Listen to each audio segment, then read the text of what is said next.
Sevgili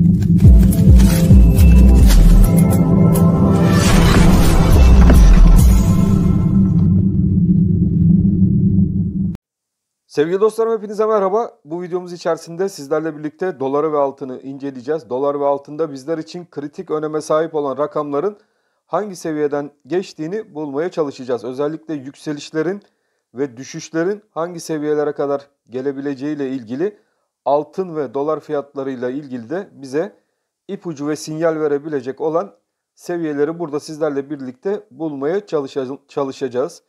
Evet sevgili dostlarım, dünya üzerinde kilit bir nokta olan olayın, yani bu kaos olaylarını başlatabilecek olan en büyük olayın ben Çin'in Şangay kentinde yaşandığını düşünmekteyim. Özellikle Çin'in planları olduğu gıda fiyatları üzerinde manipülatif hareketleri Çin'in başlatacağını düşünmekteyim. Finansal piyasalara da yön verme konusunda bu Çin'deki Şangay bölgesinde özellikle de gıda gemilerinin bekletiliyor olması ve burada bazı olayların kapalı kapılar ardında yaşanıyor olması beni ve piyasaları da yakinen tedirgin ettiğini söyleyebiliriz. Şimdi Çin tarafına baktığımız zaman Çin'in vatandaşlarına yapmış olduğu bol bol gıda maddesi stoklayın yönündeki açıklamalar mevcuttu. Çin bu açıklamaları yapmadan önce tabii ki Şangay bölgesi üzerinde herhangi bir kapanma olayı da mevcut değildi. Fakat ilerleyen dönemlerde özellikle Çin ticaretin ve ulaşımın, gıda zincirlerinin yaşandığı bu Şangay bölgesinde kapatma yöntemine giderekten birçok geminin burada kalmasına sebebiyet verdi. Bu olayların önümüzdeki günlerde özellikle yaz ayları içerisinde ben piyasalarda arkadaşlar tekrardan bir enflasyonist baskıyı başlatabileceği yönündeki düşüncelerim mevcut. Gene bizler için iç piyasaya döndüğümüz zaman dolar kurunda Fed'in, Powell'ın yapmış olduğu açıklamalarla birlikte bizde de dolar kurunda önemli kritik seviyenin yukarı yönlü kırılmasıyla birlikte bizde dolar TL kurunda beklentimiz olan 15 lira 50 kuruş seviyesine doğru yukarı yönlü hareketleri sizlerle birlikte takip etmeye başladık. Peki bu seviyeler nereye kadar sürebilir? Dolar kurunda özellikle bizler için kritik öneme sahip olabilecek bölge kısa vadede hangi seviyeden geçiyor? Bakın arkadaşlar, dolar kuruna baktığımız zaman kısa vadede bizler için en önemli olacak seviye 15 lira 50 kuruş civarından geçen bölge olacak. 15 lira 50 kuruş civarındaki bölge bizler için bir direnç bölgesi. O yüzden dikkatli bir şekilde bizler sizlerle birlikte dolar kurunda 15 lira 50 kuruş seviyesinden geçen direnci takipte kalacağız. Bu bölge ayrıca Fibonacci kanal seviyesinin de üst bölgesi, yani kısa vadede takip edilecek bir bölge.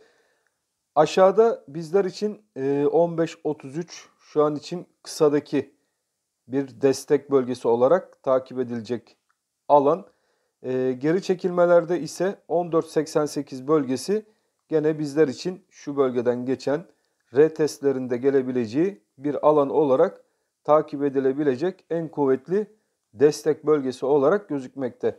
Bant aralığı olarak gene dolar kuruna baktığımız zaman 14.88 15.50 bant aralığı içerisinde dolar TL kurunda yön bulma çabalarının da devam ettiğini izlemekteyiz. Dolar endeksi tarafına baktığımız zaman dolar endeksinde yukarı yönlü hareketlerin seyrinin devam ettiği ve özellikle de 104 puan seviyesi üzerinde dolar endeksinin yukarı yönlü ataklarını devam ettirme çabasının olduğunu sizlerle birlikte görüyoruz. Bu dolar endeksindeki bizler için en kritik ve en önemli seviye ise 102.80 civarından geçen alan olarak takip edilmeli sevgili dostlarım. 102.80 kuvvetli bir destek konumunda dolar endeksinde takip edilecek bir alan.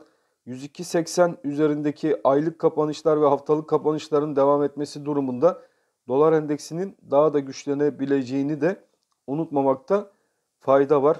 Ve bu 102.80 üzerinde kaldıkça dolar kurunda 110 puanlar seviyesine doğru yukarı yönlü hareketlerin devam etme ihtimali de oldukça yüksek gibi gözükmekte.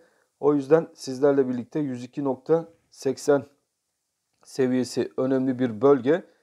Aylıkta ise arkadaşlar kapanışların 104.50 puan civarında olması buradaki hareketi çok fazla agresif bir şekilde yukarı yönlü taşıyabilir. O yüzden dikkatli olmanız gereken bir hafta. Özellikle dolar kuru yatırımcılarının dikkatli bir şekilde de izlemesi gereken bir piyasa olduğunu düşünmekteyim. Evet, dolar kuruna tekrar geri döndüğümüz zaman saatliklerde dolar kuruna bakıp aşırı alım bölgesine doğru yanaşma çabalarının devam ettiği ve stokastik indikatörünün saatlikte tekrardan yükseliş sinyalini açtığını görüyoruz. 4 saatlikte baktığımız zaman aşırı alım bölgesine yerleşmiş bir dolar kuru. Burada da gene yukarı yönlü hareketlerini 15 lira 50 kuruş civarına doğru devam ettirmesi beklentilerimiz dahilinde olacaktır dolar kurunda. Evet, bizler için 15 lira 50 kuruş önemli bir seviye. Çünkü bu seviyenin yukarıya doğru kırılması durumunda şuradaki filamamsı hareketin devreye gireceği ve dolar kurunda yukarı yönlü hareketleri de 15 lira 97 kuruş seviyesine doğru yukarı yönlü iteceği de unutulmamalı. 15.50 önemli direnç, takip edilecek direnç. Aşağıda ise arkadaşlar 15.33 bizler için takip edilmesi gereken kuvvetli destek bölgeleri olarak Forexçilerin de yakinen takibinde olması gereken bir alan olarak takip edilmeli. Altın tarafına geçtiğimiz zaman altın tarafındaki hareketler Rusya-Ukrayna savaşındaki son durum, özellikle gümüş ve emtialar konusunda gümüşün en fazla kullanıldığı Ukrayna bölgesinin şu anki savaş durumundan etkilenmesinden kaynaklı olarak da gümüşte işlenememe, sanayide çok kullanılmadan kaynaklı olaraktan aşağı yönlü hareketleri sizlerle birlikte izliyoruz. Ons altın takip eden arkadaşlarımız için bakın şuradaki seviye çok önemli. Bu seviyeyi takipte kalacağız. 1830 dolar bizler için gerçekten önemli, kritik bir destek bölgesi. Bu destek bölgesi altında kapanışlar görmememiz gerekli. Altının ons tarafında ve altın takip eden arkadaşlarımız için 1830 dolar içerisinde kalmayı başarabilir isek, bu desteği aşağı yönlü kırmaz isek buradaki hareketler tekrardan 1876 1830 bant aralıklarında kısada hareketlerine devam edecektir. Dolar kurunun da 15 liralar seviyesinin üzerinde kaldığı her vakit gram altın tarafına bu seviyelerde olumlu yansıyacaktır diye düşünmekteyim.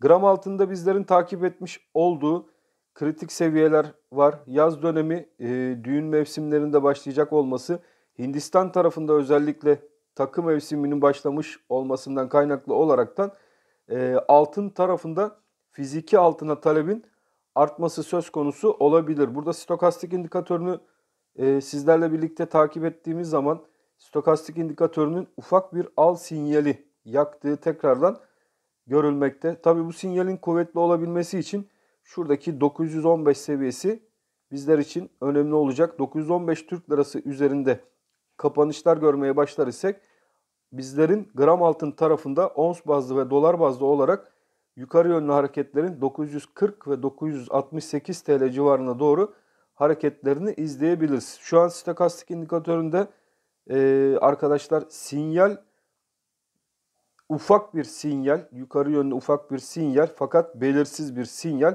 O yüzden burayı takip etmekte fayda var. Bu sinyalin güçlenip güçlenmeyeceğini sizlerle birlikte takipte kalacağız. Bant aralığı olarak şu an itibariyle 915. Aşağıda önemli destek bölgesi de hala 875 TL civarından geçen bir gram altını takip edeceğiz. Gümüş tarafına hemen baktığımız zaman gümüş tarafındaki hareketlerin ons bazlı olarak 21 dolar seviyesi altında kapanış görmememiz lazım. Bizler için 21 dolar gerçekten önemli bir seviye. Bu 21 dolar seviyesini takipteyiz. Ben bu 21 doların inşallah aşağıya yönlü kırılmayacağını düşünmekteyim. Aşağıya yine hareketler olsa da yukarıda özellikle günlük kapanışları takip etmekte fayda var. Günlük kapanışlarda 21 dolar üzerinde kalıp kalamayacağımız çok önemli. Burayı aşağı yönlü kırar. Kapanışların gelmesi durumunda da 19 dolarlar seviyesine doğru gümüşte tekrardan bir aşağı yönlü hareket izleyebiliriz. Fakat 21 dolar dediğim gibi ons tarafında çok önemli olacak ve dikkatli bir şekilde takipte kalınması gereken bir alan olarak da gümüş tarafında gözükmekte.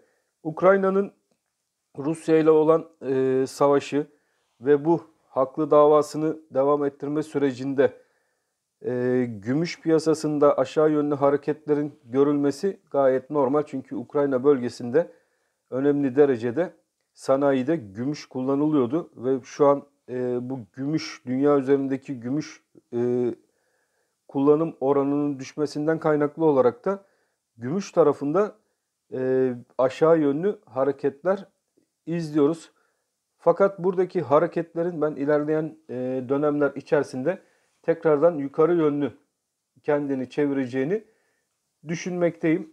Sıra gümüş ve altın tarafına geldiği zaman gümüş ve altındaki hareketlerin yukarı yönlü daha da sertleşebileceği ile ilgili düşüncem kendini korumakta. Özellikle gram gümüş tarafındaki hareketlerin 13 lira 20 kuruş, gram altın tarafındaki hareketlerinde 1060 TL'de bulunan ana hedef noktalarına doğru yukarı yönlü hareketlerini devam ettireceğini de düşünmekteyim. Evet, piyasalara genel bir bakış yaptık. Şangay üzerindeki kaos teorilerinin piyasalar üzerine olacak kıtlıklarla ve enflasyonu körükleyecek sürecin daha da hızlanabileceğini, özellikle gıda zincirlerinin kırılmasıyla birlikte de buradaki sürecin daha hızlı bir kaos teorileri şeklinde piyasada haberler şeklinde yayılmaya başlamasıyla birlikte altın ve gümüş tarafında da yukarı yönlü hareketler hızlanacaktır diye düşünmekteyim sevgili dostlarım. Evet, piyasalara genel bir bakış yaptık. Beğenilerinizi eksik etmezseniz çok sevinirim. Ben hepinizi çok seviyorum. Hepiniz Allah'a emanet olun. Hayırlı kazançlar arkadaşlar.